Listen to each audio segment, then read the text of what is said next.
बिस्मिल्लाहिर्रहमानिर्रहीम अस्सलाम वालेकुम जी दोस्तों, क्या हाल है। उम्मीद करता हूँ कि आप सब लोग अल्लाह पाक की रहमत से बिल्कुल ठीक ठाक होंगे। आज की इस वीडियो में मैं आपको जो टिप बताने जा रहा हूँ वो चेहरे को कुदरती तौर पर चमकदार और खूबसूरत बनाने के लिए रंग गोरा करेगी और रंग को निखारेगी। ये वाली टिप मर्दों और औरतों दोनों के लिए यकसा मुफीद है। तो इसमें हमें जो चीज़ें चाहिए उनमें नंबर 1 पे चाहिए शहद 2 चम्मच, नंबर 2 पे चाहिए हमें खुश्क दूध 1 चम्मच, और नंबर 3 पे चाहिए हमें नींबू का रस आधा चम्मच, और नंबर 4 पे चाहिए पिसी हुई हल्दी 1 चुटकी।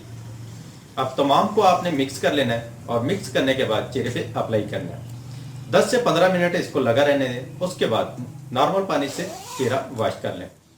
तो इंशाल्लाह चंद दिन के इस्तेमाल से आपकी रंगत निखर जाएगी और स्किन खूबसूरत नरम मलाई हो जाएगी।